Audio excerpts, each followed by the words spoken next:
दोस्तों नमस्कार। मैं कृपाशंकर मिश्र मुंबई से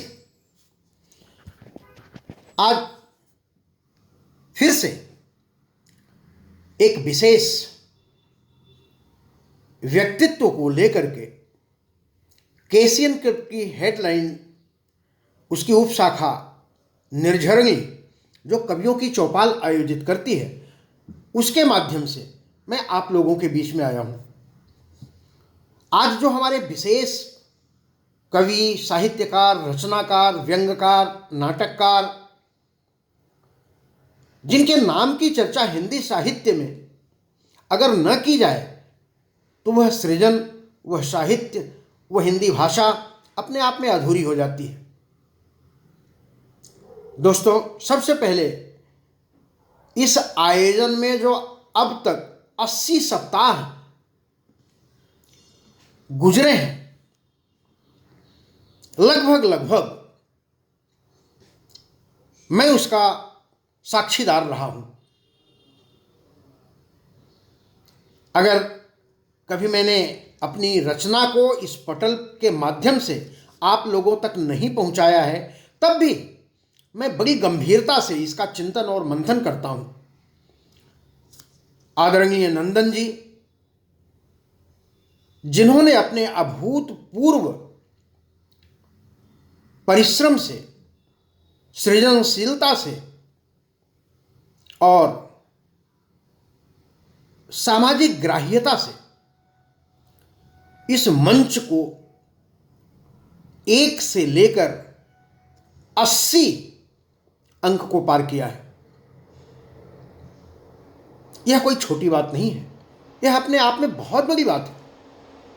आज मैं जिस संदर्भ को लेकर के आपके सामने प्रस्तुत हुआ हूं, वो भारतेंदु हरिश्चंद्र जी हैं। हिंदी साहित्य के काल विभाजन में जब हम 4 कालों का वर्णन पाते हैं, चाहे उसे आदिकाल, मध्यकाल और भक्तिकाल और आधुनिक काल, इन विभागों में वर्णित कर दीजिए, या लगभग 1000वीं शताब्दी के आसपास से हमारे हिंदी साहित्य की जो विधाएं हैं वो उदित होने लगी थी। जैसा कि आप सभी जानते हैं कि यह काल जो है हमारी पराधीनता का काल रहा है। हमारी संस्कृति, हमारी सभ्यता, हमारी विचारधाराएं, सब कुछ उस दास्ता की बेड़ी के बंधन में बंधे हुए थे। एक दूसरा विचार, साहित्य हम पर थोपा जाने लगा था, लेकिन फिर भी हमने बड़ी सहिष्णुता के साथ, बड़ी मर्यादा के साथ, बड़ी गंभीरता के साथ इन सब को स्वीकार्य किया। दोस्तों, आज हम जब बात करते हैं हिंदी भाषा की, हिंदी भाषा के इतिहास की, तो भारतेंदु हरिश्चंद्र जी का स्थान सबसे ऊपर, सबसे पहले, सबसे विश्वसनीय और भरोसेमंद साहित्यकार के रूप में लिया जाता रहा है। 20 वर्ष की अवस्था में इन्हें ऑनरेरी मजिस्ट्रेट बना दिया गया था।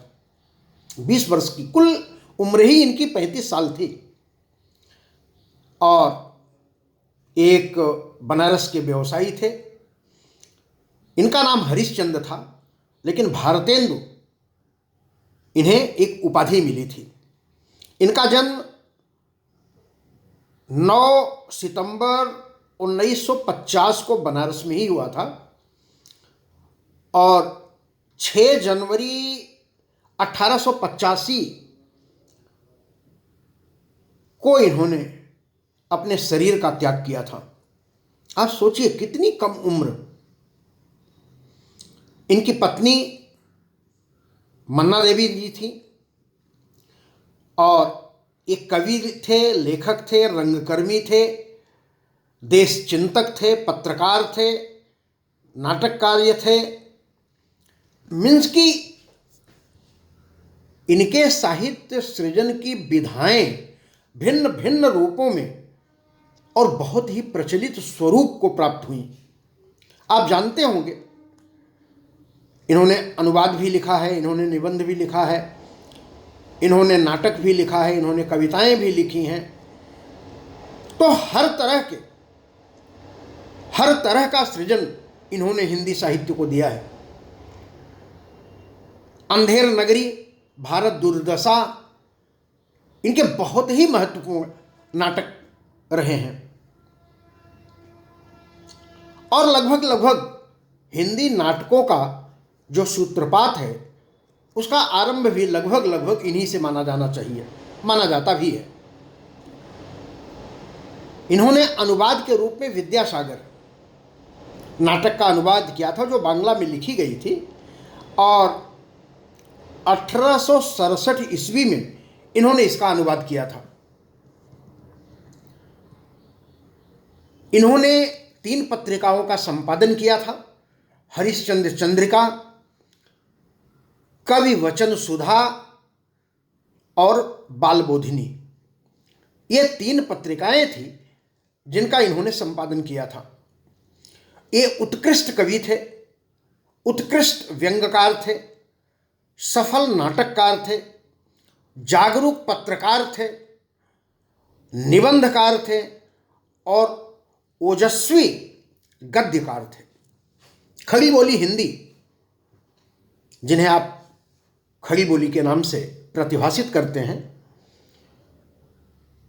और सबसे बड़ी बात थी कि एक कुशल वक्ता थे, कुशल प्रवक्ता थे, कुशल अभिव्यक्तकार थे, जिन्होंने जो कुछ भी सोचा समझा उसे अपनी वाणी के द्वारा लोगों तक पहुंचाया, लोगों को बांटा। संतानों में 2 पुत्री थी और 1980 में इन्हें भारतेंदु उपाधि से सम्मानित किया गया था। इन्हें हिंदी साहित्य का पितामह कहा जाता है। हिंदी साहित्य का पितामह कहा जाता है। आधुनिक हिंदी के प्रथम रचनाकार के रूप में इनका नाम लिया जाता है। सम्मान तो इन्हें बहुत मिले। रीतिकाल अर्थात आधुनिक काल, इसके बीच के जो काल थे, जिन्हें हम संधि काल के नाम से जानते हैं, जहां रीतिकाल अपनी समाप्ति पर था और आधुनिक काल अपने उदय पर था, वहां पर विचारों, भावों और संस्कृति सब जो हमारी विकृतियां आ गई थी, हमारे समाज में रूढ़वादिता आ गई थी, जिन्हें हम नित्य प्रति उसका भुगतान करते थे, उसका प्रायश्चित करते थे, उसे भोगते थे। एक तरह की सामंती व्यवस्था में इस तरह के जो दुर्गुण आ गए थे, हरिश्चंद्र जी ने उसके प्रति, उसके विरोध में अपने साहित्य को मुखरित किया। एक स्वस्थ, एक नई परंपरा, एक नई संस्कृति और एक तरह से लोगों के विचारों को परिवर्तित करने की जो उन्होंने नींव डाली, वो बहुत ही आदरणीय थी। ये भारतीय नवजागरण के अग्रदूत भी थे। भारतीय नवजागरण दोस्तों 1850 अंग्रेजों के शासन काल से हम बहुत विभिन्न और खिन्न थे। हमारी व्यवस्थाएं छिन्न भिन्न हो गई थी और तब इन्होंने कहा भाषा के विषय में, निज भाषा उन्नति है। तब इन्होंने कहा था, जब हमारे ऊपर प्रतिबंधों का एक तोमार सा छाया हुआ था, जहां हम बोल नहीं पाते थे, कह नहीं पाते थे, कुछ कर नहीं पाते थे, ऐसे परिवेश में और इतने ज्यादा साहित्य को सृजन करने वाले हरिश्चंद्र हमारे हिंदी साहित्य के बहुत ही मूर्धन्यकार साहित्यकार थे।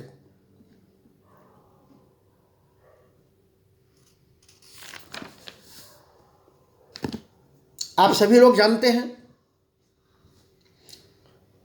देश में जो रूढ़िवाद था उसका खंडन भी इन्होंने बड़े प्रभावी ढंग से किया था। 5 वर्ष की आयु में इन्होंने अपने पिता को दोहा लिख करके सुनाया था। और अगर आप कहें तो मैं ये दोहा आपके सामने प्रस्तुत करूं। ले ब्योढ़ा ठाढ़े भय श्री अनिरुद्ध सुजान, बाणासुर की सैन्य को हनन लगे बलवान। बाणासुर की सैन्य को हनन लगे बलवान। संस्कृत, बंगला, अंग्रेजी का बहुत अच्छा ज्ञान था इनके पास। और इन्होंने 2 संस्थाएं भी चलाई थी, पेनी रीडिंग और तदीय समाज। इन्होंने एक स्कूल भी खोला था और दीन दुखियों की सेवा के लिए इन्होंने बहुत बड़ा अर्थ से, तन मन से इन्होंने उसका सहयोग किया था। इन्होंने पुस्तकालय, नाट्यशाला की स्थापना भी की थी। और अंत में क्षय रोग, टीबी रोग से 35 वर्ष की अवस्था में इनका देहांत हुआ। मैं आपको गिनाने लगूं इनकी रचनाएं तो आप आश्चर्यचकित होंगे। नाटक इन्होंने लिखा सत्य हरिश्चंद्र, चंद्रावली, भारत दुर्दशा, नील देवी, अंधेर नगरी, वैदिकी हिंसा हिंसा न भवती, विशस्य विषमौषधम, सती प्रताप, प्रेम योगिनी, इतने नाटक। और इन्होंने अनुवादित किया जिन नाटकों को, मैं उन्हें भी आपके सामने रखना चाहूँगा। मुद्रा राक्षस, धनंजय विजय, रत्नावली, कर्पूर मंजरी, विद्या सुंदरम, भारत जननी, पाखंड विडंबना, दुर्लभ बंधु।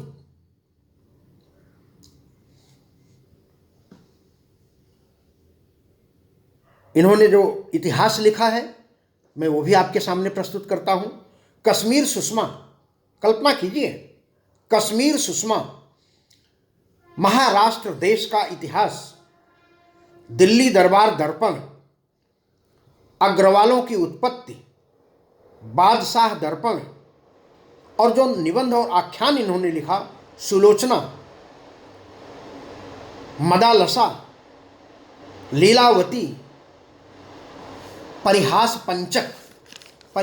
पंचक, और इनके काव्य संग्रह थे, काव्य ग्रंथ थे, प्रेम फुलवारी, प्रेम प्रलाप, विजयनी विजय, वैजयंती, भारत वीणा, सतसई श्रृंगार, प्रेमाश्रु वर्णन, माधुरी, प्रेम मालिका, प्रेम तरंग, प्रेम सरोवर। और इनकी शैली जो विशेष करके थे इन सब चीज़ों में, वो परिचयात्मक थी, विवेचनात्मक थी, भावनात्मक थी, व्यंगात्मक थी। और हजारी प्रसाद द्विवेदी जी ने ये कहा कि इनका भाव पक्ष और कला पक्ष, इनके साहित्य में दोनों का बहुत ही शिखरत्व समन्वय है। भारत दुर्दशा में इन्होंने कहा, भारत के भुजबल जग रक्षित, भारत विद्या जहि जन सिंचित, भारत तेज जगत विस्तारा, भारत भय कंपित संसारा।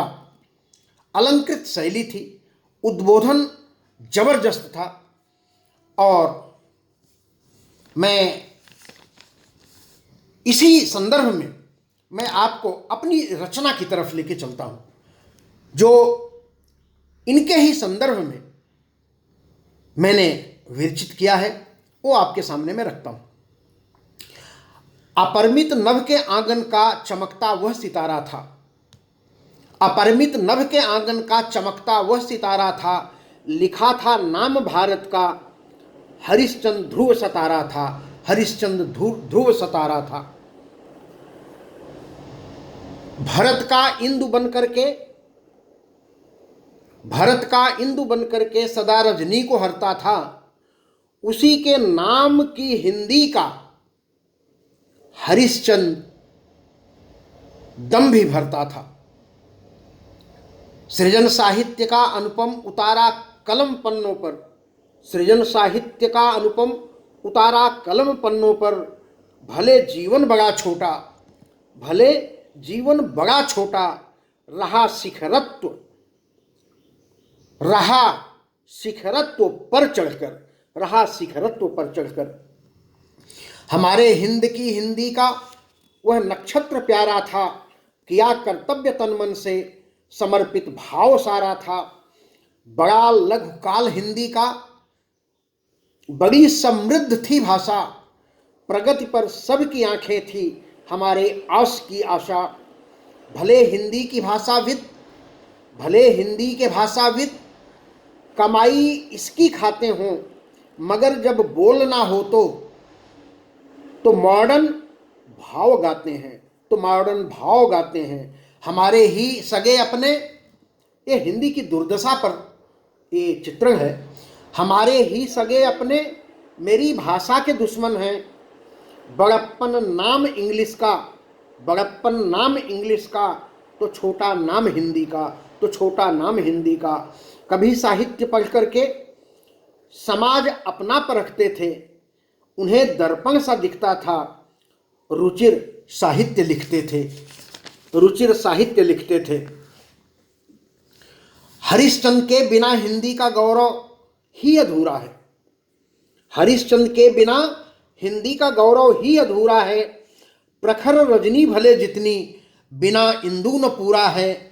फलक पर इंदु भारत का चमकता वह चितेरा है, निकलते नभ में प्रातः काल का सुरभित सवेरा है। उम्र 35 में जिसने रूढ़ियों पर गर्जना की थी, उम्र 35 में जिसने रूढ़ियों पर गर्जना की थी, बना साहित्य को तर्कस कलम से तर्जना की थी। हमारी अपनी कमजोरी विवश लाचार ना कर दे, हमारी अपनी कमजोरी विवश लाचार ना कर दे। स्वयं की लेखनी से नवसृजन की अर्चना की थी, स्वयं की लेखनी से नवसृजन की अर्चना की थी। जहाँ समृद्ध सामाजिक व्यवस्था का महोत्सव हो, जहाँ समृद्ध सामाजिक व्यवस्था का महोत्सव हो, खुशी हर मन के आंगन में, खुशी हर घर, खुशी हर मन के आंगन में सदा आनंद उत्सव हो। विरासत हो जहाँ चिंतन गहन गहवर के गुंजन में, विरासत हो जहाँ चिंतन गहन गहवर के गुंजन में, सृजन साहित्य का परचम सदा उत्कृष्ट सौसव हो, सृजन साहित्य का परचम सदा उत्कृष्ट सौसव हो। विकल विक्षिप्त मन के भाव, विकल विक्षिप्त मन के भाव का मंकुर सृजन ना हो, विकल विक्षिप्त मन के भाव का मंकुर सृजन ना हो। सदा समरस का सामन हो, न कोई विष विपंसा हो, न कोई विष विपंसा हो। हमारे घर से लेकर देश तक हो ना धमक फीकी, हमारे घर से लेकर देश तक हो ना धमक फीकी। वही साहित्य हो रक्षित, वही साहित्य हो रक्षित, जहाँ मनुष्यत्व शिक्षित हो, जहाँ मनुष्यत्व शिक्षित हो। मैं फिर से इस लाइन को पढ़ता हूँ, आप ध्यान दीजिए। भारतेंदु हरिश्चंद्र के जीवन का मूल यही है। विकल विक्षिप्त मन के भाव का मंकुर सृजन ना हो, सदा समरस का सामन हो, न कोई विष वपंसा हो। हमारे घर से लेकर देश तक हो ना धमक फीकी। वही साहित्य रक्षित हो, वही साहित्य रक्षित हो, जहाँ मनुष्यत्व शिक्षित हो, जहाँ मनुष्यत्व शिक्षित हो। दोस्तों, भारतेंदु हरिश्चंद्र, अंग्रेजों की गुलामी का वह काल, 35 वर्ष की उम्र, और सृजन के जो सीढ़ियाँ थी, सृजन का जो सोपान था, उन्होंने अद्भुत ढंग से उस शिखर को प्राप्त किया। 35 वर्ष की उम्र में 37 रचनाओं को लिखना यह कोई छोटी बात नहीं होती है, यह बहुत बड़ी बात होती है।